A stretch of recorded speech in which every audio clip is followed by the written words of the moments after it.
Mais nous allons maintenant laisser la parole à Peter Reed, qui nous fait donc le plaisir d'animer, de modérer la table ronde dédiée aux assemblages, aux monuments apollinaires. Et donc nous appelons aussi ici sur l'estrade Joseph Henry, Carmen Jiménez, Michael Fitzgerald et John Finlay.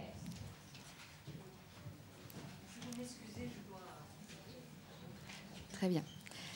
Donc avant de vous laisser la parole, Peter Reed, j'aimerais vous présenter.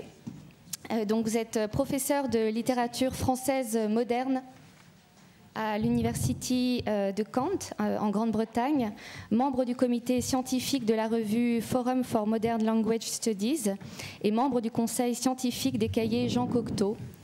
Vous êtes spécialiste de littérature française au XIXe et XXe siècle. Vous avez publié de nombreux ouvrages sur l'œuvre de Guillaume Apollinaire et de ses contemporains.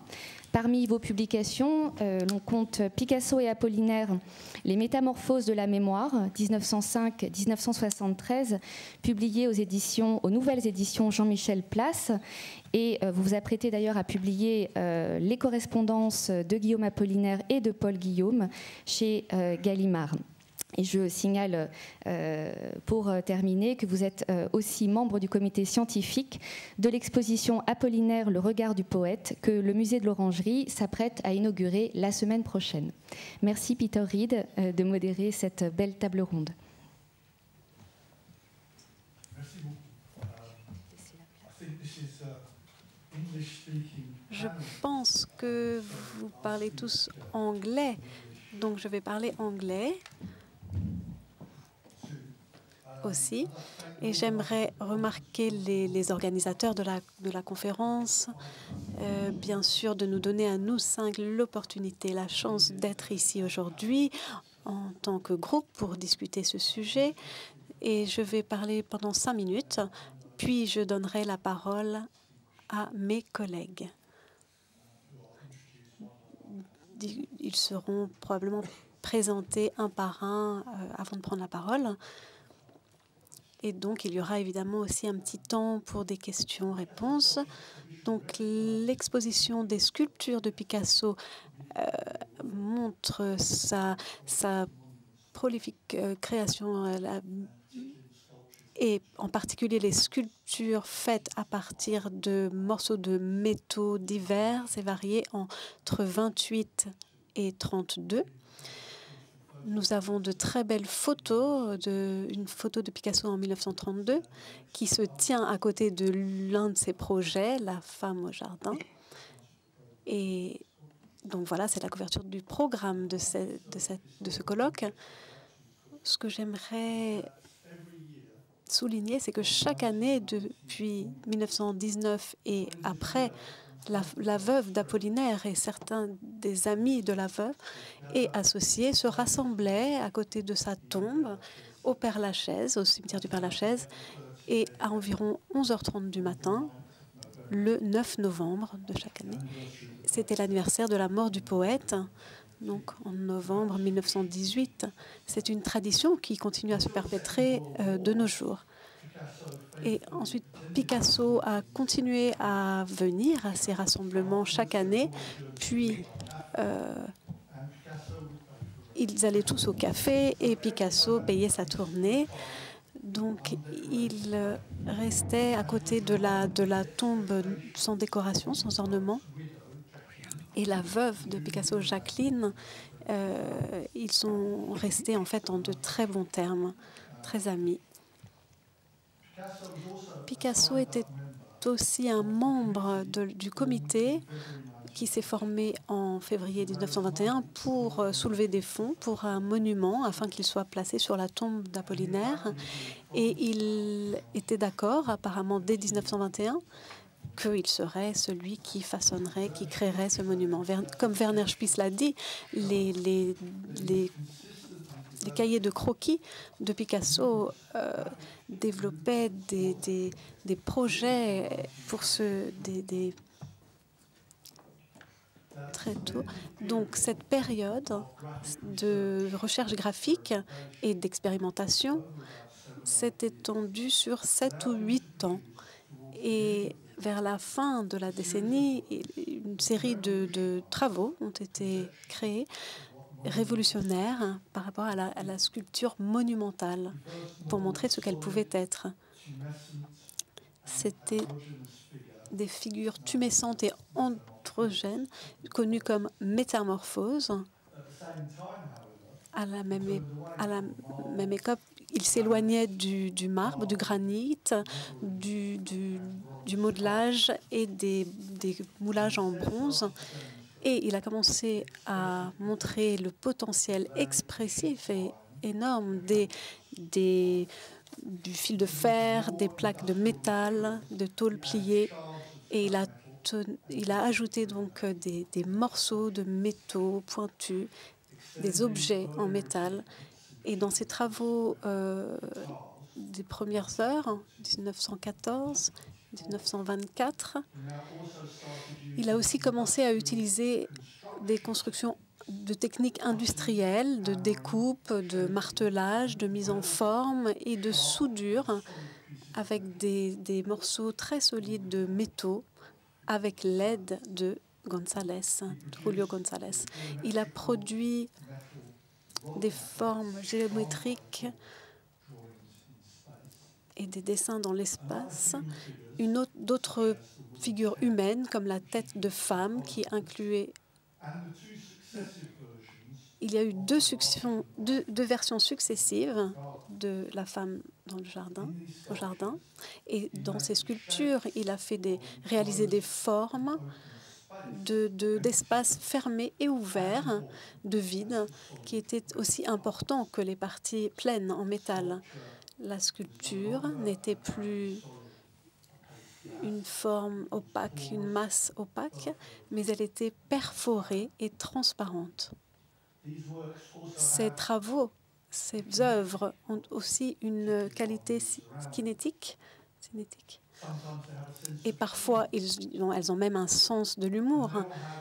Et elles ont une sorte de vitalité jubilatoire, et particulièrement la femme au jardin, qui pousse vers le haut, tend vers le haut, et qui place très, très loin hors des conventions des monuments commémoratifs de sculpture, et en particulier dans un cimetière. Mais elles ont ouvert la voie au potentiel créatif. Avec d'autres sculpteurs ont commencé à suivre et explorer également. Ces sculptures de Picasso étaient vraiment très innovatives, presque choquantes. Et Werner Spies, Michael Fitzgerald et d'autres personnes ont montré à quel point elles étaient importantes par rapport à l'écriture d'Apollinaire pour sa défense et pour promouvoir les arts primitifs africains et pour un nouvel enthousiasme par rapport aux techniques industrielles et aux métaux. C'est Apollinaire qui a écrit en 1912 que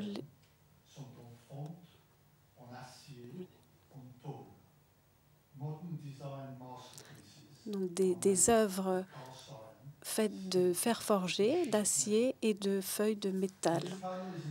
Donc ceci est inspiré du monument fait pour Apollinaire.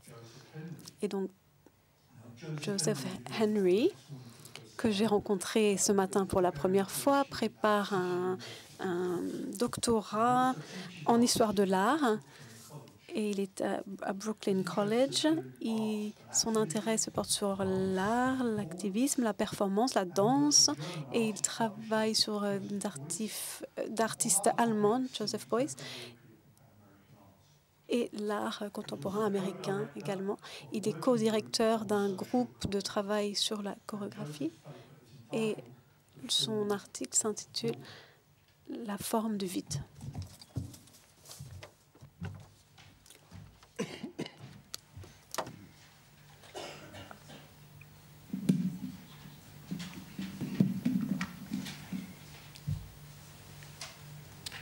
Avant de commencer, je voudrais remercier l'équipe du musée Picasso, particulièrement Julie Declos, pour son invitation et son assistance au cours de la préparation de cette présentation.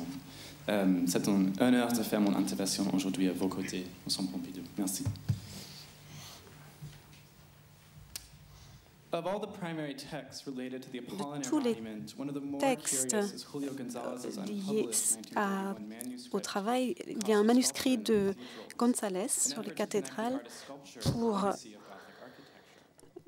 faire un lien avec l'architecture gothique et en particulier pour le monument à Apollinaire. Il a écrit qu'il a fait une vision spirituelle de la nature. C'est une des caractéristiques primaires de la vie. Donc il continue que tout est tellement personnel, son travail est fait avec tellement d'amour et de tendresse pour son ami qu'il ne veut pas... Le Père-Lachaise est où les gens vont rarement. Donc,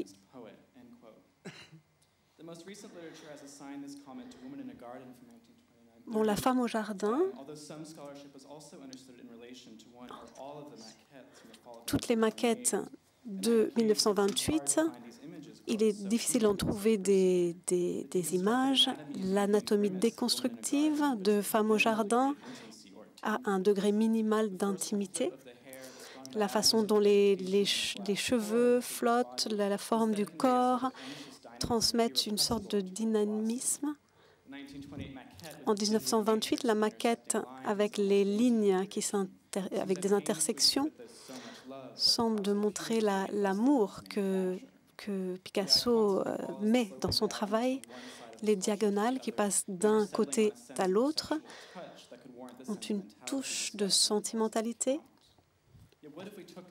Et si on prenait le travail de González, si on comprenait les deux types de travail comme ayant des fonctions similaires, la figure à droite est une sorte de monument à la mémoire du poème Guillaume Apollinaire, l'ami absent. Et si le monument d'Apollinaire était pour démontrer toute la douleur et montrer toute la relation de Picasso à son ami.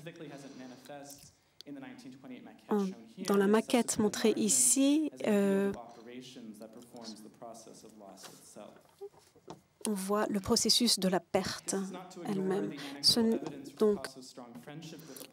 Donc évidemment, on voit l'amitié forte qui reliait les deux êtres. Il y a eu toute leur correspondance, la correspondance de Cocteau, et on voit l'inhabilité de Picasso à annoncer la mort de son ami. Et je voudrais mettre l'accent sur le fait que la qualité de la sculpture de Picasso, tout comme les foules qui venaient rendre visite et voir la sculpture, le monument de la tombe d'Apollinaire, il y a eu toute une recherche faite comme par Michael Fitzgerald sur le sujet. Donc Picasso a déjà tout d'abord élaboré des dessins dans les années 20 avant de faire des maquettes. Il s'est découlé donc 10 ans entre la mort du poète et le monument. Donc voici les 3 maquettes elles-mêmes qui font partie d'une collection privée. Picasso revenait, comme Peter Reeve en parle, à une toile à grande échelle en 1955 qui, comme le visage de Dora Maar. Plus tard, à Vallauris, Picasso a agrandi 2 des maquettes. Il y a le SP62 dans le catalogue raisonné et probablement au début des années en 1952, il y a eu, avec l'assistance de personnes, d'ouvriers locaux, il a réalisé donc cette maquette. Alors il y a un dessin intermédiaire, une maquette intermédiaire en 1962, et Ruben a commissionné pour faire une maquette qui va être installée dans le jardin du Musée d'art moderne de New York. On peut mettre en comparaison ces différents éléments. Il y a eu 2 rejets, un en 27 par rapport à un comité qui n'était pas en accord avec l'aspect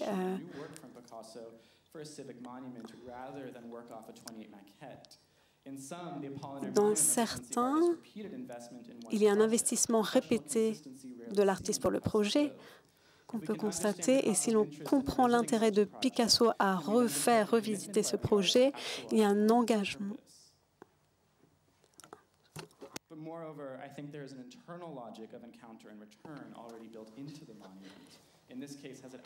Alors, ce qu'on peut voir dans le SP52, il y a des dynamiques de la perte qui sont réactualisées sans cesse. L'éligibilité, voilà le côté transient.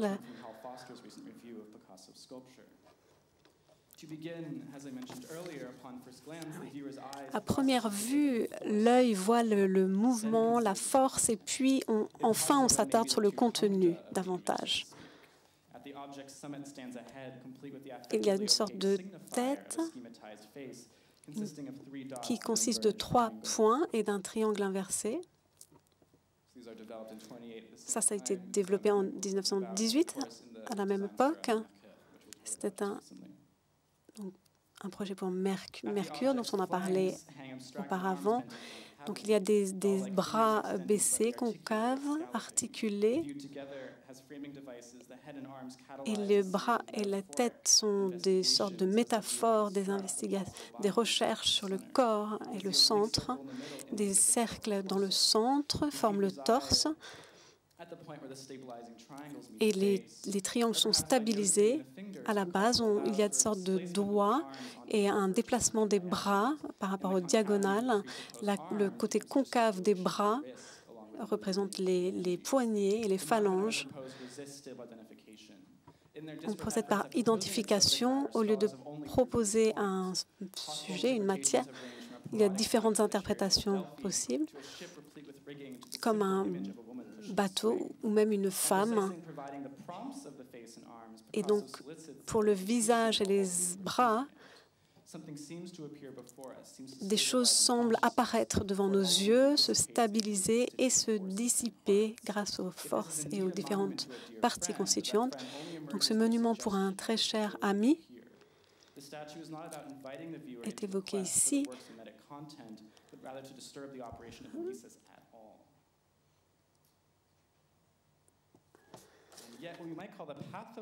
On pourrait parler du pathos de l'abstraction, qui n'est pas unique au monument d'Apollinaire, bien entendu.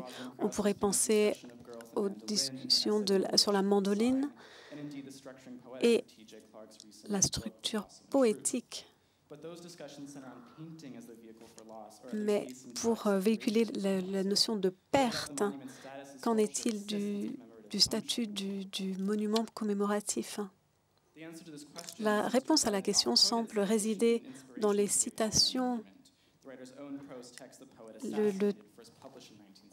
L'artiste lui-même a dit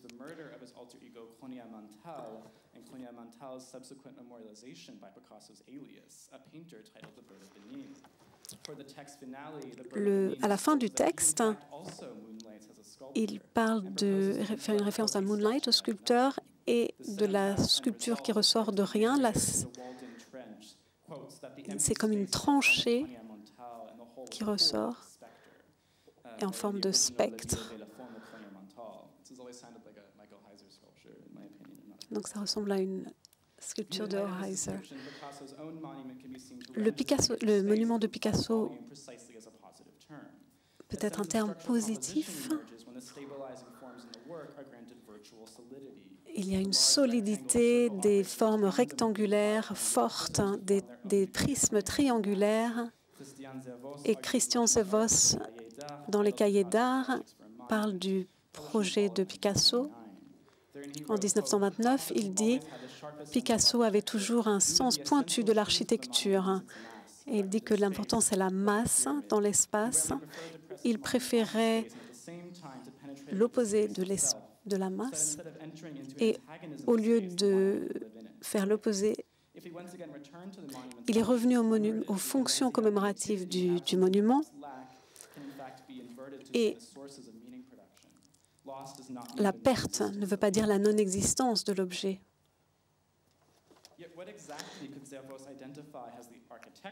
Alors, par rapport au côté architectural, les sources peuvent être visibles sur des sketchs, enfin des dessins réalisés par Picasso, notamment avant la mort de l'artiste, et certains cahiers de dessins ont montré les différents changements apportés au projet du monument. Donc, l'espace a été décontextualisé.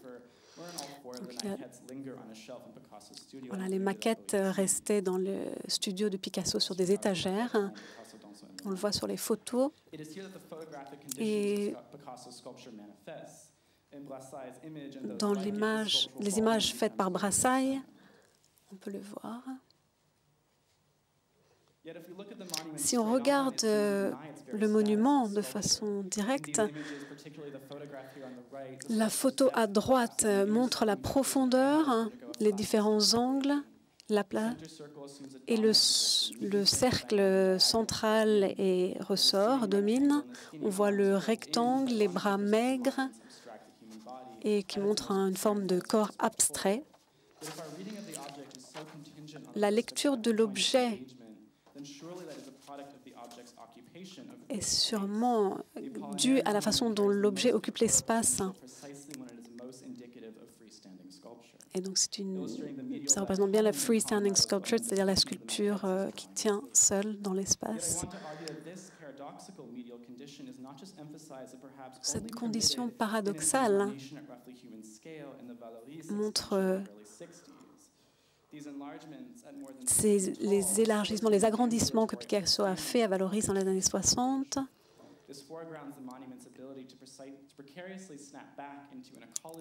Et on peut revenir à une sorte de pureté des lignes, économie des lignes. Voilà, c'est un agrandissement également réalisé à Vallauris, qui a été fait avec la permission de Picasso pour le projet Apollinaire. Cela romanticise l'idéologie.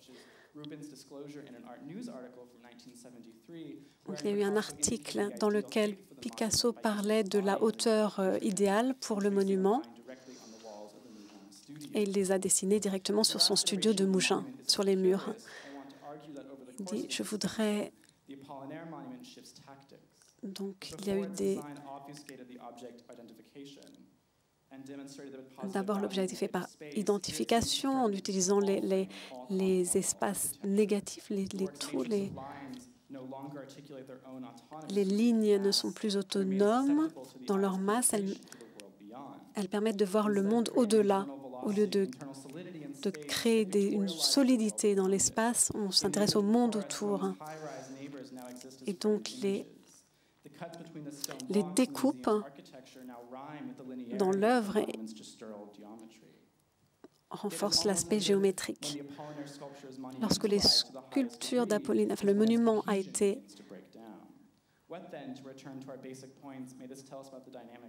J'aimerais parler juste de la dynamique de la perte.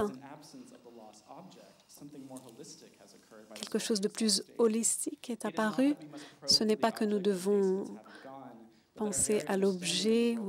Il faut comprendre le monde autour de nous, avoir une vision avec une idée un peu freudienne.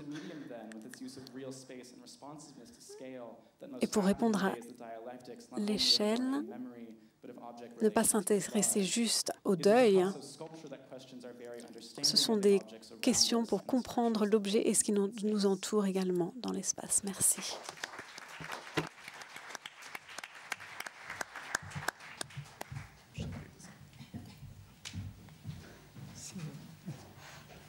So, we now have paper from Maintenant, nous allons passer la parole à Carmen Jiménez. Comment ces images? Alors, elle a été une grande force de participation pour renouveler le musée d'art moderne en Espagne. Elle occupe un rôle important dans la création du centre à Madrid et en même temps au Bilbao, à Guggenheim. Au Guggenheim et Bilbao, pardon. Elle a organisé beaucoup d'expositions sur la sculpture, en particulier Brancusi, Calder, Richard Serra, Robert Smith, et en 1993, Picasso à l'âge du fer. Donc c'est vraiment un grand honneur de pouvoir accueillir Carmen Jiménez et de pouvoir l'écouter parler de Picasso et de ses dessins dans l'espace. Je vais parler donc de... C'est compliqué puisque tout le monde parle de ces magnifiques sculptures de Guillaume Apollinaire. Donc je fais une introduction. Donc je commence par la chaise, la nature morte à la chaise Canet de 1912, du printemps de 1912, qui a été fondamental. C'est le premier collage de l'histoire de l'art qui certainement a donné lieu à cette guitare qui est un collage et aussi la première construction en carton. Surtout, je précise en carton, puisque c'est un élément qui a permis à cette sculpture d'être légère. Elle est au milieu, elle construit un édifice qui fait que l'espace circule librement dans son intérieur. Elle introduit le vide. Le vide existe avec la sculpture. Elle va jouer un rôle décisif non seulement dans le développement de la sculpture moderne, mais aussi, je la trouve, un précurseur du ready-made.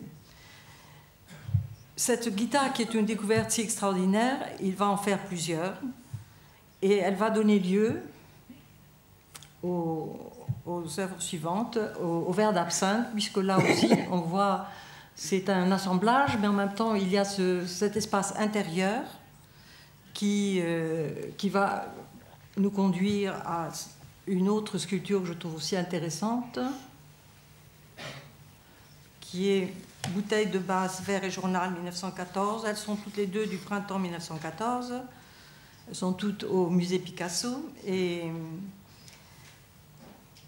qui aussi, c'est un autre exemple donc de ce qui va être, disons, de ce que je trouve révolutionnaire dans ce début entre 12, 13, 14 et 15 de la sculpture de Picasso. Dès 21, Picasso reçoit la commande de la Société des Amis d'Apollinaire d'un monument funéraire à la mémoire d'Apollinaire, qui est mort en 1918. Le projet est porteur d'une forte charge émotionnelle, puisque Apollinaire était le meilleur ami de Picasso depuis 1905. Et le comité qui s'est créé pose des problèmes à Picasso, donc, qui démissionne. Donc ce n'est que 7 ans plus tard que se forme un nouveau comité qui va demander à Picasso de réaliser le monument. Mais je voudrais donc penser que déjà en 21, il a ce monument en tête, et puis il part un séjour à Juan-les-Pins et il couvre les pages de carnets de composition abstraite exécutées à la plume et au pinceau. C'est des constellations. Donc le fait que j'admire beaucoup, Picasso dira, le fait que j'admire beaucoup les cartes d'astronomie, donc un beau jour, je me suis mis à dessiner un tas de points réunis par des lignes et des taches qui me semblaient suspendus dans le ciel. J'avais l'idée de m'en servir plus tard en les introduisant comme un élément purement graphique dans mes compositions. Je pose un exemple, Olivier n'a pas montré ses photos, donc je suis très contente. C'est celle, il travaille au Ballet Mercure, et ça, ce sont les dessins préparatoires. qui ont affaire à ces constellations. Aussi, ça c'est déjà, disons, le décor. Je pense que tu avais une image que tu n'as pas montrée tout à fait, qui était celle où on voit déjà bien ces éléments qui sont présents dans Guillaume Apollinaire.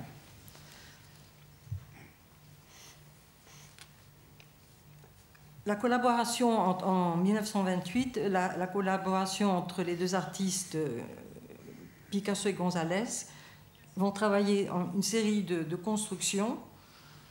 Picasso ne faisait pratiquement plus de sculpture depuis 15 ans et González n'avait rien créé de significatif. Donc la maîtrise de Ferronnier et de González que Picasso sollicite, Picasso est initié par González au secret de la forge.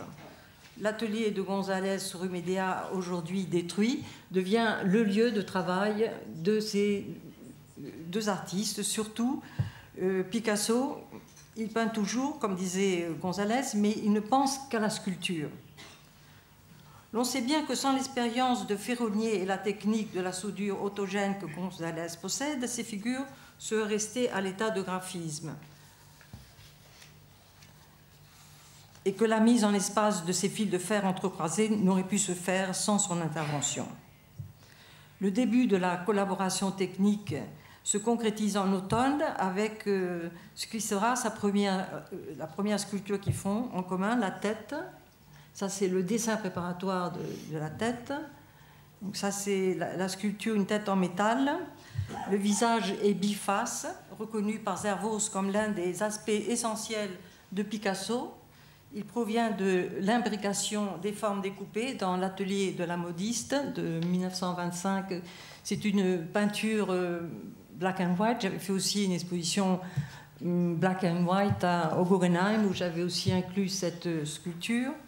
Aussi, c'est important de remarquer que le trépied lui donne un statut. C'est le trépied qui lui donne un statut de sculpture, annonçant les Guillaume Apollinaire, ou en tout cas les constructions à venir. C'est la première sculpture en fer réalisée dans l'atelier de González. Immédiatement après, Picasso va réaliser l'hommage à Guillaume Apollinaire. Ça, c'est plusieurs facettes de cette sculpture. Je trouve que c'est important parce que elle est vraiment... les deux sculptures sont différentes, elles sont identiques mais différentes. Il en existe en 2 exemplaires. Et il va du 27 juillet 1928 jusqu'au 17 novembre 1928, il va réaliser une série donc, de dessins à Dinard, premièrement, et termine à Paris, qui préfigure ce monument à Guillaume Apollinaire. Donc ça, j'ai fait une sélection de ces dessins. Je fais une exposition maintenant, Picasso, le dessin, Picasso à la ligne, et c'est vraiment Picasso à la ligne. Ça, c'est la fameuse photo de Guillaume Apollinaire de Brassailles, qui est très importante puisqu'on voit les 4 sculptures, une qui a certainement, on ne sait pas, peut-être disparu, on voit la petite tête et on voit une autre sculpture qu'on verra plus tard dans la liste. Et puis, ça c'est la première sculpture Guillaume Apollinaire. Et puis, je trouve l'intéressante la dernière, parce que vous voyez, je ne sais pas, il n'y a pas de point, mais il y a une courbe, une petite courbe, juste, c'est comme les bras qui sont soutenus par cette courbe que vous voyez dans la partie du haut de la sculpture. Bien entendu, cette sculpture, c'est le poète assassiné, c'est ça qui donne l'inspiration à Picasso. Je pense que Werner en a parlé et vous aussi, donc enfin, je reste avec la dernière phrase. Bravo, bravo, dit Tristus en m'attant des mains, une statue en rien, en vide, c'est magnifique, et quand la sculpterez-vous? Ces sculptures sont faites en octobre 1928, et on a la chance de les voir aujourd'hui dans l'exposition Picasso Sculpture, elles appartiennent au musée Picasso. La grande nouveauté de ces sculptures, c'est qu'elles sont transparentes, le vide devient substance, Cette idée forte, l'idée forte, c'est la notion de dessin dans l'espace. J'aimerais à ce sujet donc un peu citer cette phrase de Kahnweiler. Elle constitue une sorte de dessin dans l'espace, mais forme en même temps le premier pas vers la conquête par la sculpture d'un domaine qui n'avait jamais appartenu qu'à l'architecture. Il introduit l'architecture, donc elle en délimite les fragments. Picasso imagine des monuments gigantesques en 29, des maisons d'habitation, des sculptures énormes figurant des têtes de femmes à la fois. Et il dit « Je suis bien obligé de les peindre puisque personne ne m'en commande ». Donc l'idée de Picasso, c'est que ces sculptures devaient être vraiment très, très grandes. Contrairement, je veux aussi souligner, à ce qui est souvent écrit, Kahnweiler ne serait pas la personne qui aurait forgé cette expression que je trouve clé, qui est dessinée dans l'espace. C'est Picasso lui-même. Ensuite, je vais passer à La femme au jardin, qui était donc ces maquettes, ces sculptures sont rejetées par la commission. Il présente La femme au jardin, qui est aussi malheureusement, disons, refusée. C'est une sculpture, il ne s'agit plus ici de dessin dans l'espace, mais de véritables sculptures en rang de bosse. Les constructions, elles faites d'ombre et de lumière, et qui naissent d'une silhouette significative. Elles se découpent. Disons, c'est une sculpture que Picasso fait lui-même. C'est la première sculpture qu'il fait lui-même. Et puis González, il est très fier. Il voit que Picasso domine magnifiquement la technique. Et il l'a fait plus tard en bronze. Je pense que ici j'ai l'autre facette. Ici, elle est en bronze avec Picasso. Celle-ci en bronze qui est au Reina Sofia, elle est faite avec l'aide de González. Ici, elle est dans l'exposition de la galerie Georges Petit en 1932. Ici, celle en bronze est faite entre 1930 et 1932. Et les deux autres sculptures que je trouve vraiment très importantes, c'est la tête de femme 1929-1930, que nous trouvons aussi au musée Picasso en ce moment, et qui est blanche, qui est peinte en blanche, qui est bien sûr faite de fer, tôle, ressort, passoire,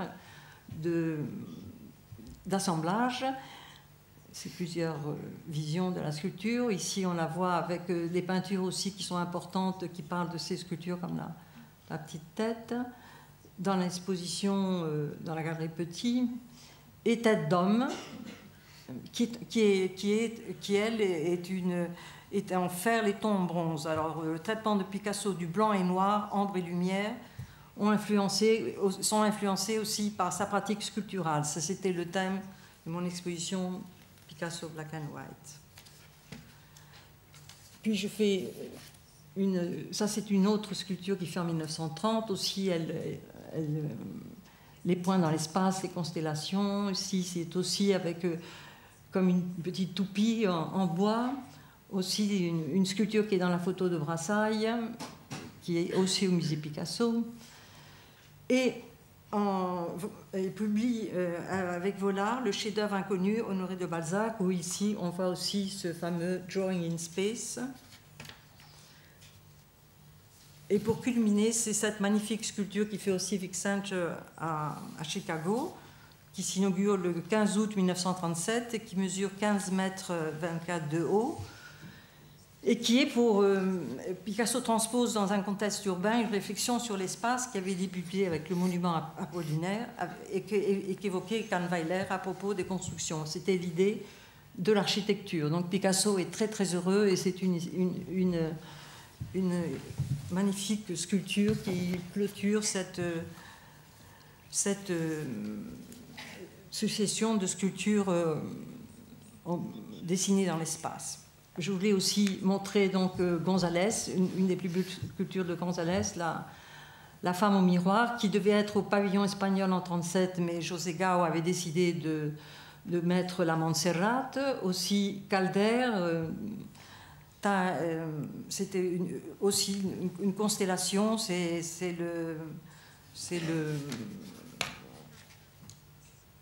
l'artiste qui qui va inspirer aussi Miro à l'invité pour qu'il soit devant le Guernica. C'est sa fameuse fontaine au mercure, qui est aussi dessinée dans l'espace. Il continue cette tradition.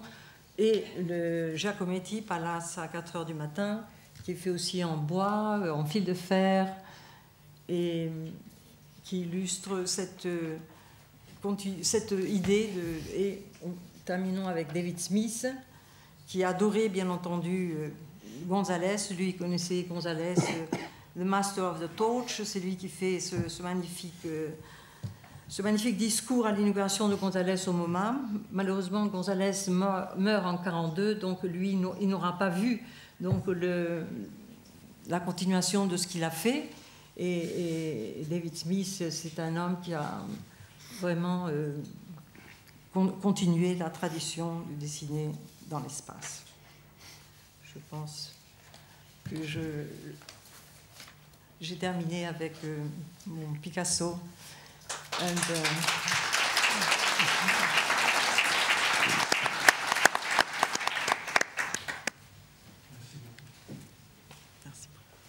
So now we go to Michael Fitzgerald, who's Professor of Fine Arts at Trinity Passe à Monsieur Fitzgerald, professeur de Beaux-Arts à Trinity College, Hartford. Et il a, en 2006-2007, il a fait également Picasso à Barcelone, qui était une réponse parmi les artistes contemporains de par le monde. Il a écrit des livres sur Picasso, qui a été un grand succès. Picasso, je pense qu'il s'intéresse sur le dictionnaire de Pierre Dex sur Picasso.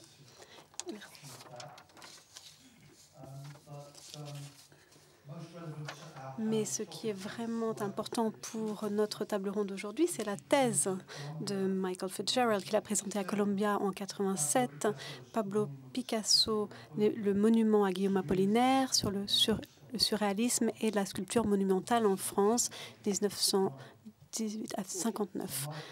Donc, Michael est très bien placé pour parler du monument d'Apollinaire et apporter des idées sur les dernières 40 années. Thank you very much, Peter, for that generous introduction, and thank you for all of your contributions to the understanding of the monument. Merci pour votre compréhension du monument. Je pense que nous pourrons répondre ensemble aux questions. Donc, après des décennies sur le travail des différents aspects du travail de Picasso, comme beaucoup d'entre vous, je suis sûre, j'ai été impressionnée par la sélection qui a été présentée au musée de Picasso et ce qui permettait aux visiteurs de voir une des vertus du musée facilitée par le choix des commissaires d'exposition. L'exclusivité me semblait présenter quelques problèmes. Comment est-ce que les spectateurs pouvaient voir le processus éclectique de Picasso et de voir comment les différents médiums étaient assemblés, combinés. C'était un défi par rapport à la sculpture, mais également par rapport aux arts visuels comparé à la littérature. Et il me semblait que les problèmes soulevés par le projet devenaient de plus en plus importants et donnaient d'autres visions de l'œuvre de Picasso. Pour le projet d'Apollinaire, pourquoi a-t-il été perçu comme un échec? Dans cet échec, il y a l'échec qui ouvre à l'examen des questions que nous posons sur l'œuvre de Picasso, sa culture et l'époque.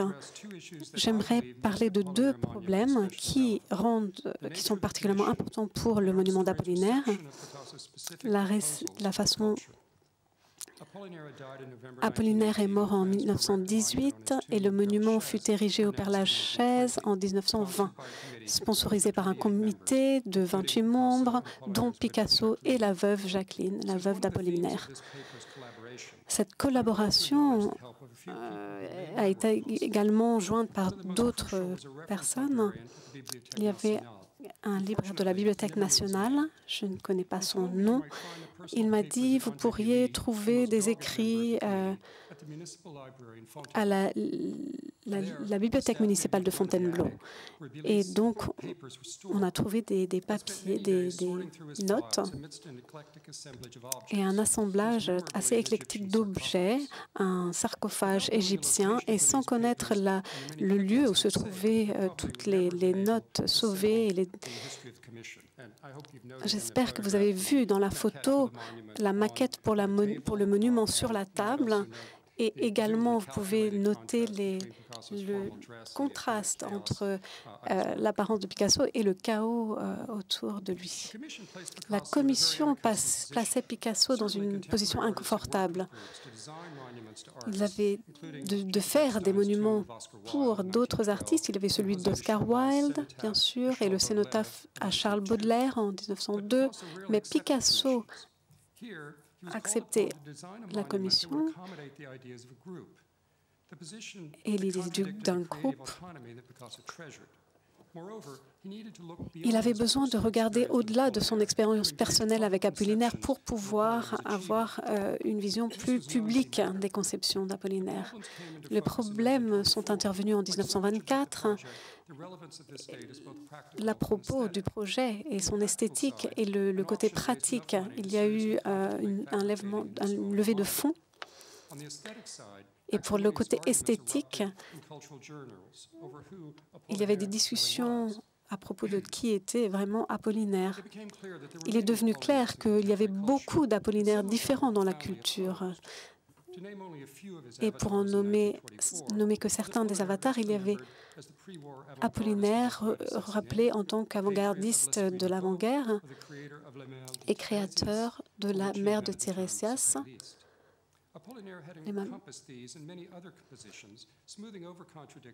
Il y avait des contradictions qui ont été adoucies. Choisi parmi ses amis, les membres du comité aimaient les écrivains jeunes et s'intéressaient peu aux arts visuels. Il était clair qu'il ne connaissait pas vraiment André Breton ni les surréalistes.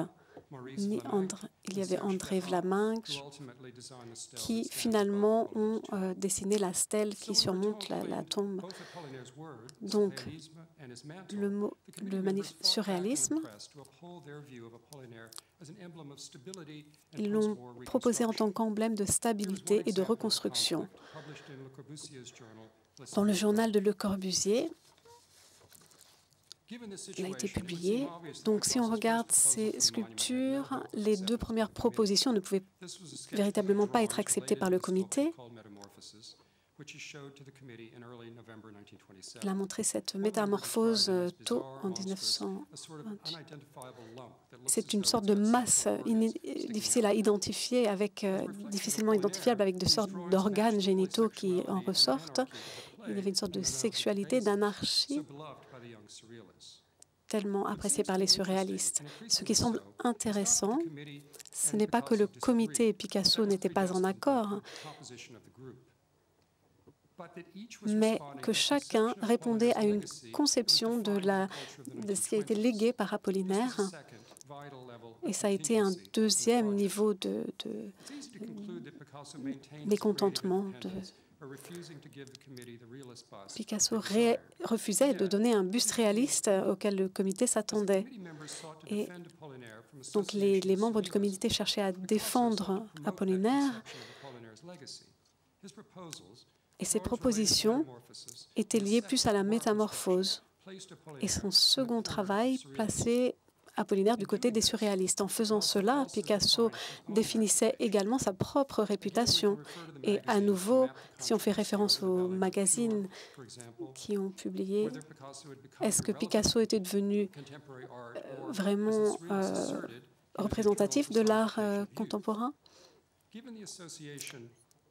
avec les différentes associations de travail en cours, dans les poètes assassinés, il est important de noter que les surréalistes aimaient la vision d'Apollinaire du monument. Et en 1927, Roger Vitrac a écrit une statue illusoire faite de rien. Ces problèmes de collaboration et de la réputation ont continué à rendre plus difficiles les relations de Picasso avec les galeristes. Mais pour passer aux propositions précises que Picasso a faites,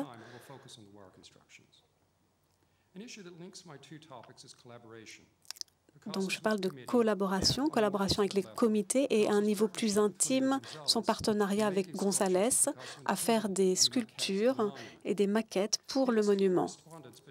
Il y a eu la correspondance entre Picasso et González entre 28 et 32. Nous ne saurons probablement jamais la taille de l'apport de González dans ce travail. Et clairement, Picasso dessinait, donc on voit ça à droite, en haut, les projets pour la sculpture. Il y a des articulations de parties, des détails, de la main, avec des fils de fer.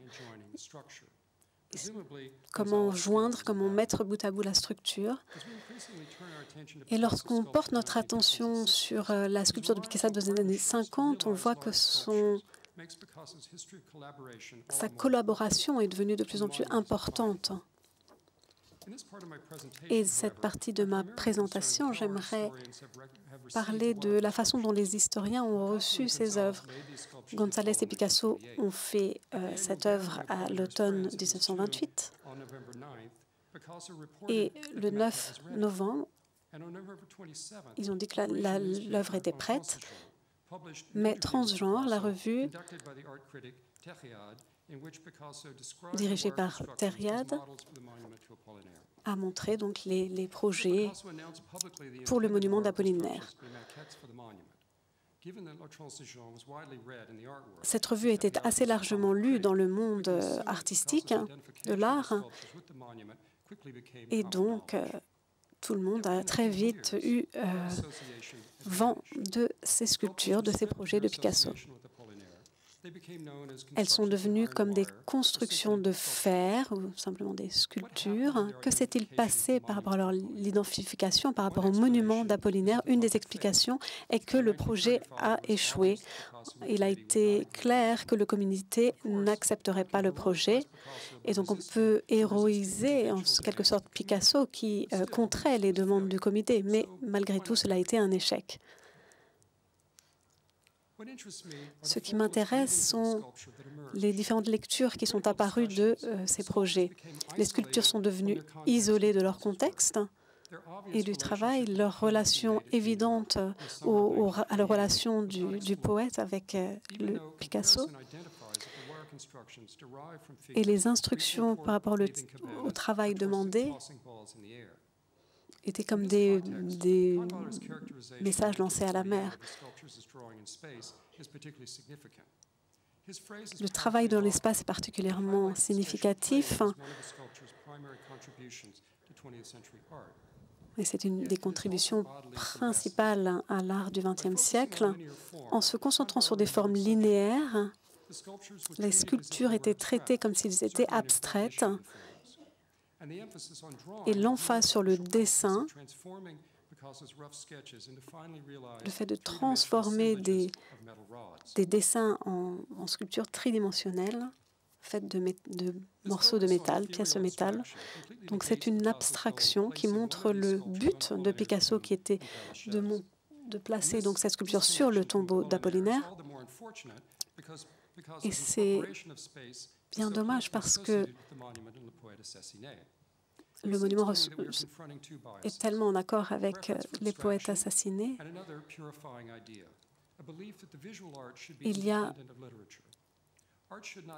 L'art ne devrait pas illustrer la littérature, il devrait s'en inspirer. Je ne veux pas poser de responsabilité sur Kahnweiler, mais dans sa biographie en 1950, il y a un paragraphe qui résume et dit, autant que je le sache, pour raviver le sujet du monument, il a publié dans le Zeitung de Francfort, bien que pas connu à l'époque, cette œuvre est importante. Il a cité Picasso comme étant associé au poète assassiné. Picasso a montré sa détermination pour que la construction soit réalisée sur une échelle monumentale dans les années 60. Et cela suggérait que Picasso croyait vraiment à ces sculptures, tout comme sa collaboration avec González et son partenariat avec Fraser. À Chicago, la commémoration d'Apollinaire aurait été perdue, cependant. Un historien de l'art à la fin du XXe siècle, William Rubin, a poursuivi le vœu de Picasso pour réaliser cette sculpture en tant que monument à Apollinaire. Et il a suivi les dimensions originales voulues par Picasso pour le placer dans le jardin du Musée d'art moderne à New York. Et donc comme beaucoup d'entre vous le savent, à la moitié des années 80, le monument a été élargi et placé au musée Picasso. J'aimerais terminer par un remerciement.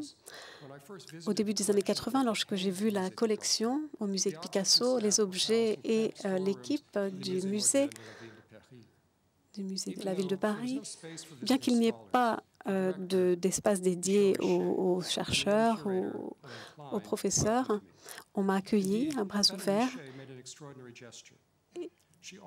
et on m'a offert de me prêter une copie personnelle du catalogue raisonné des sculptures de Picasso. Je suis très heureux de voir que l'esprit de cette collaboration est de retour au musée. Elle est tellement précieuse. Merci.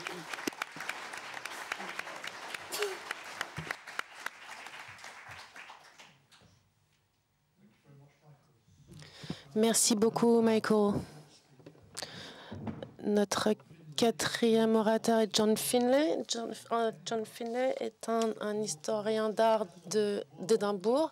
Il s'intéresse au monde de Picasso. Évidemment, c'est un très beau panorama du travail de Picasso qui a été paru en 2011 et qui a été traduit en français, publié par Larousse. John va publier un autre livre un petit peu plus tard, Le monde du pop art, et c'est une enquête internationale du pop art. John est un spécialiste de la sculpture. Il a publié une série d'articles sur Picasso et sur Giacometti. Et sa thèse à l'Institut Courtauld était les constructions et les assemblages de Picasso 1912-1935. Je suis sûre que vous vous rappelez ses publications sur le cubisme. Et l'intervention de John aujourd'hui va s'intéresser au théâtre de Picasso et aux monuments. Ok, je vous passe une petite vidéo pour commencer.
Donc c'était juste une petite vidéo que je voulais vous montrer.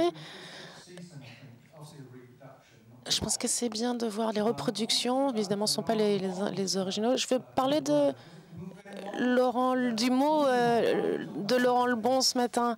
Moviment, c'était ça? Oui. Eh bien, alors, on va commencer. Dans le programme de parade, on a parlé de cubisme, de la construction fantastique qui représente la figure du manager. Et c'est la plus grande influence.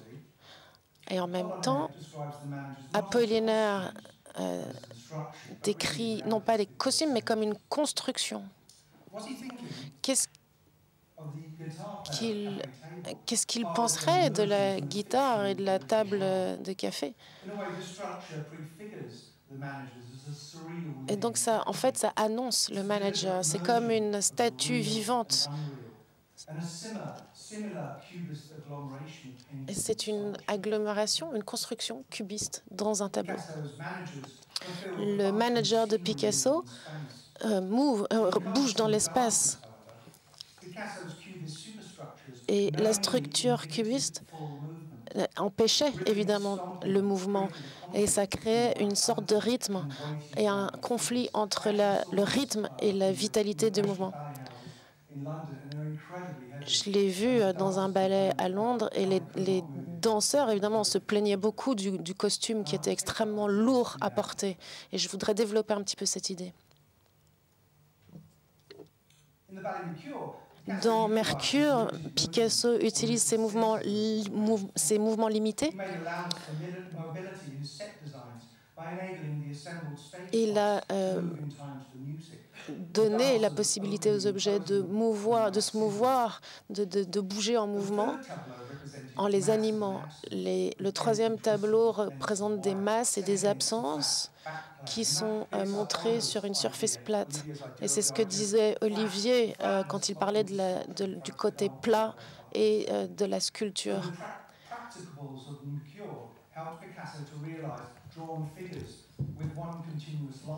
Donc Picasso s'est mis à réaliser des sculptures en une seule ligne. Et c'est ce qui a été exploité en 1926 et ensuite en 1938-42. Ici, il utilise des outils qui ont été tordus, des cordes et des outils qui viennent d'instruments de scie. Les objets sont construits pour produire de nouveaux signes, pour donner du sens à des matériaux dans un sens absolument physique, en les opposant à des surfaces plates. Évidemment, ça a été une grande source d'inspiration, c'est-à-dire le cubisme, pour pouvoir créer une sorte de surréalisme. Picasso ne pensait certainement pas en termes théâtraux, mais il a dû comprendre que la langue du cubisme pouvait être adaptée au théâtre. Par exemple, pour la tête de femme, il dit, Picasso, qu'il a voulu les réaliser en fil de fer. Son approche et sa conception de la sculpture vient de la conception du cubisme avant la Première Guerre mondiale. Ces sculptures d'avant-guerre jouent de la même façon que les costumes jouent sur scène, ce qui lui permet de comprendre que le travail de théâtre est en essence un travail de sculpture. C'est une interprétation de la sculpture. Et c'est devenu très sculptural de la façon dont il l'entendait. Alors le jeu entre le cubisme et le théâtre l'a complètement libéré de ce qu'il pensait de la sculpture. Évidemment, ça allait contre les idées reçues sur la façon de faire des sculptures. Par exemple, cette guitare ici a complètement changé les catégories artistiques. Elle a changé les limites artistiques. Voilà une photo de Picasso dans son atelier. On voit un homme là sur une table qui est construit de forme rectangulaire qui ressemble à un gratte-ciel. On voit un style qui vient de son style cubiste. Et c'est un travail qui oppose l'illusion à la réalité.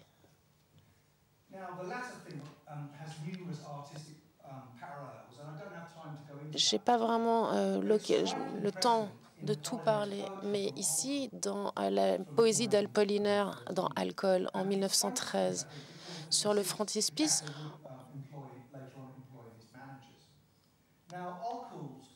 on voit des mots que Picasso a utilisés plus tard.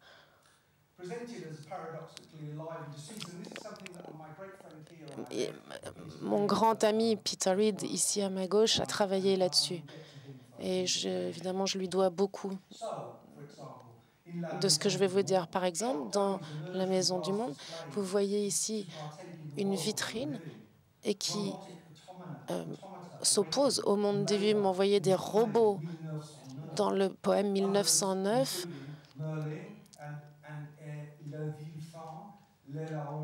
Vous voyez Merlin, les larrons, les immigrants du bas du monde. Tout ça sont comme des statues vivantes. Il les décrit comme tremblantes, mobiles, qui bougent. Apollinaire demande quelles sculptures vont poursuivre dans la rue ces admirateurs. Toutes ces sculptures qui se retrouvent dans Le Poète assassiné en 1916, on voit un barde métallique qui fume une cigarette. On voit une statue en bronze, une statue vivante en bronze.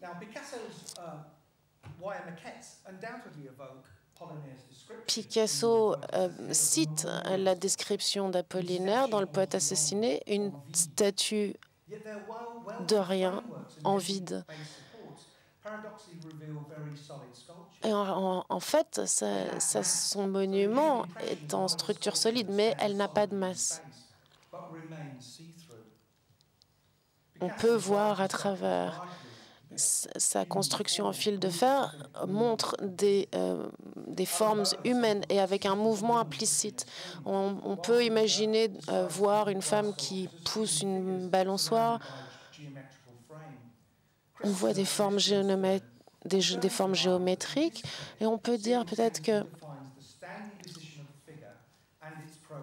ces formes, ces lignes défient la fixitude de la sculpture en lui donnant des formes qui bougent.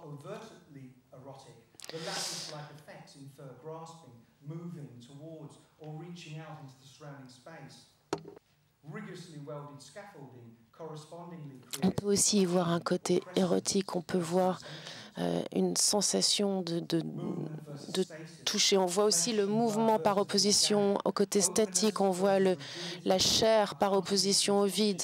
Ce sont des caractéristiques contradictoires qui caractérisent cette œuvre.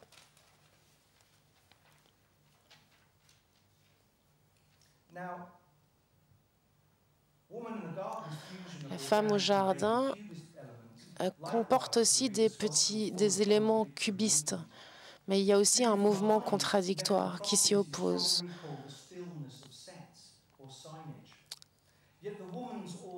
La fixité elle s'oppose à ce mouvement.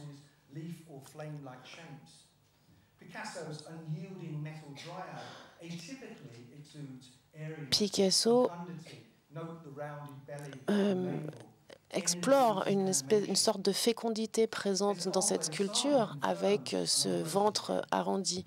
Et comme André Salmon l'a dit, depuis la base de la sculpture qui est consacrée au mouvement, il y a ce mouvement dans toute la sculpture. C'est très gracieux. On peut même imaginer voir un corps de femme.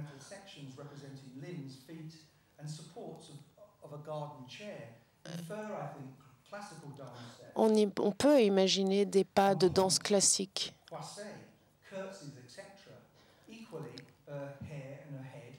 On peut voir, évidemment, qu'il y a des qu'elle a quelque chose dans les cheveux, on peut imaginer, et ça donne une impression de liberté et de sauvagerie. Ici, la tête d'homme, c'est comme une moustache qu'on voit et ça contraste fortement avec la base solide.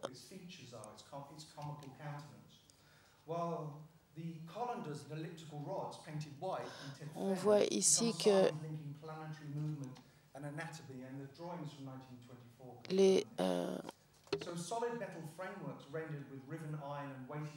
ce mouvement ici ressemble à un mouvement de planète.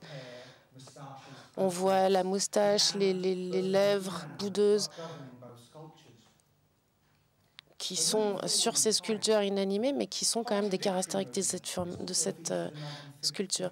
Les mouvements contradictoires font toujours partie de ces sculptures ici, le taureau. Ici, le côté plat fait référence au cubisme. Ça a été une sculpture qui a été faite en Espagne en 1956. Ici, vous voyez que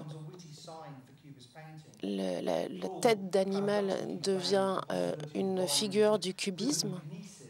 Vous voyez à travers les lignes et les contours de la sculpture. La fameuse tête de taureau dans la Métamorphose 1 explore l'idée de la transformation entre l'animé et l'inanimé et réciproquement. Ici, c'est ce qu'on voit aussi entre Condor et Tanagra. On voit des mouvements humains qui sont présents dès la première version.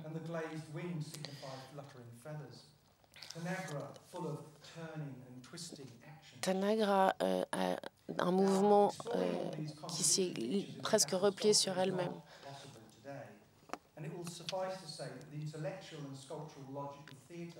La logique du théâtre fait partie de la sculpture, de la vision de la sculpture de Picasso. Ici, on voit les baigneurs, la femme au landau ou bien la forme à la corde à sauter. Tout ça nous aide à comprendre le travail de Picasso. Ce qui est intéressant, c'est de voir que les costumes et les décors de Picasso sont des sculptures, selon sa compréhension du mot. Picasso a essayé de libérer la sculpture de cette définition la plus banale, de la hiérarchie esthétique et de l'imbécile tyrannie des genres. Donc, pour conclure, le théâtre, la sculpture sont des modèles actifs, non pas des objets inanimés, immobiles, mais des objets vivants. Merci beaucoup.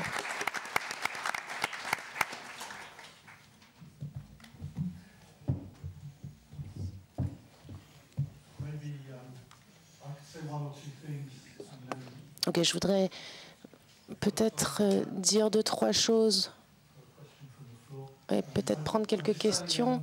Je voudrais d'abord dire que c'était bien de voir la flamme au jardin dans vos présentations, parce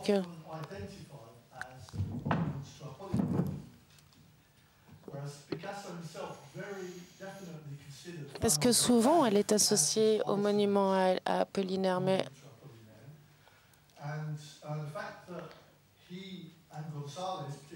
le fait que González ait eu tant de difficultés à faire une version en bronze de cette sculpture, ce qui n'est pas un moulage en bronze,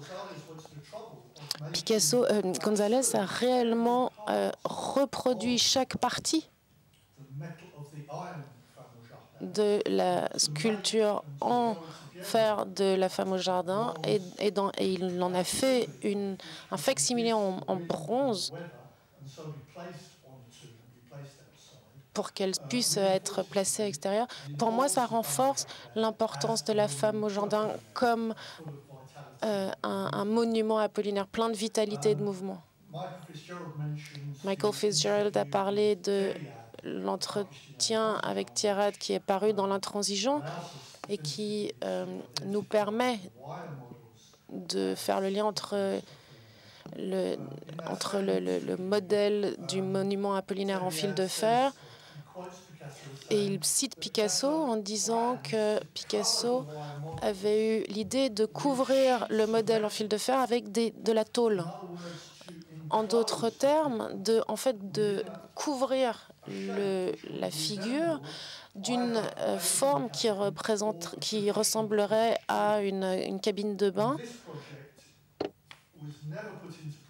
Et ce projet n'a jamais été mené à bien. Peut-être que c'était pour répondre au souhait du comité de créer un monument qui ressemblerait plus à un monument funéraire au Père-Lachaise, puisque finalement on aurait cette forme de tombe, mais en bronze. Et à l'intérieur, il y aurait eu cette figure humaine qui s'avancerait vers vous avec cette incroyable expression sur le visage. Une question que je pourrais avoir, c'est peut-être sur l'agrandissement dont Joseph a parlé et Michael aussi.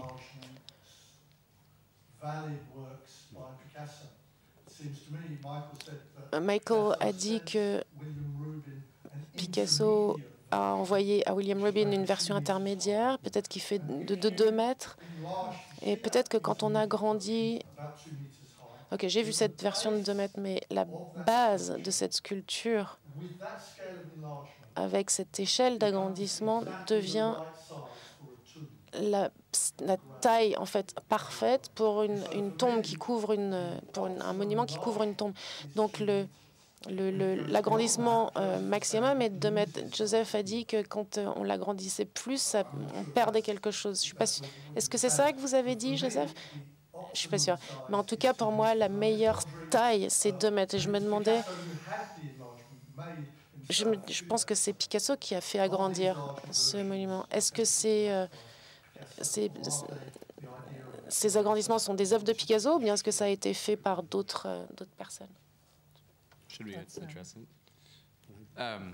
Go ahead. Maybe not to be polemical, but I would maybe not consider authenticity something to worry about in terms of the works. Pas comme l'authenticité comme quelque chose à prendre en considération vraiment sérieusement.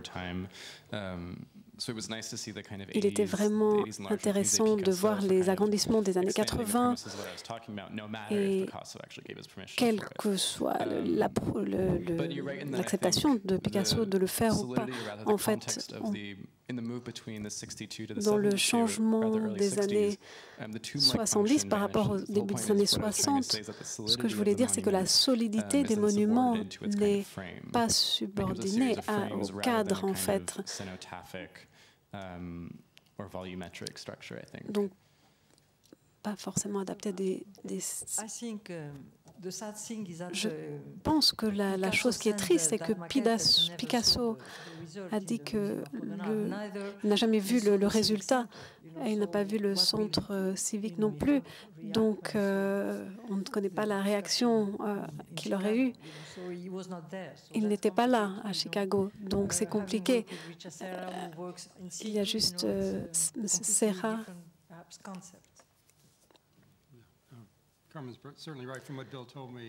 Donc, d'après ce que Adel m'a dit, Picasso n'a jamais vu l'agrandissement.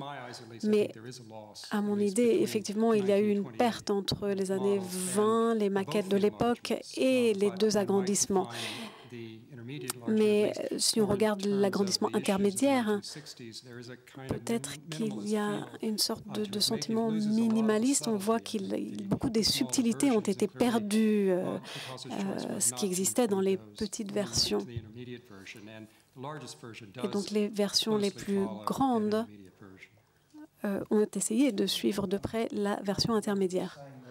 Je pense que environ en 1928, il y a beaucoup de travail de Picasso qui annonce des sculptures monumentales. Il avait fait des toutes petites formes pour des monuments énormes. Et ça, c'est quelque chose dont il faut se rappeler. Il conceptualisait, il avait l'idée de construire des sculptures monumentales. Donc ça, c'est une chose qui est intéressante, importante. J'aimerais dire que l'une des raisons pour lesquelles je ne suis pas bonne à prendre la parole et je n'aime pas beaucoup, je préfère présenter des expositions, faire des expositions, mais un bon ami m'appelait tout le temps, sans arrêt, pour me dire, par rapport au monument aux morts d'Apollinaire et par rapport à la guitare. Et pour lui, il ne l'aimait pas, il n'aimait pas le monument pour Apollinaire, mais ça m'a donné envie de reparler de cela à nouveau. Je crois que tout le monde commence à avoir faim. Il n'aime pas David Smith, il n'aime pas Calder, donc bon.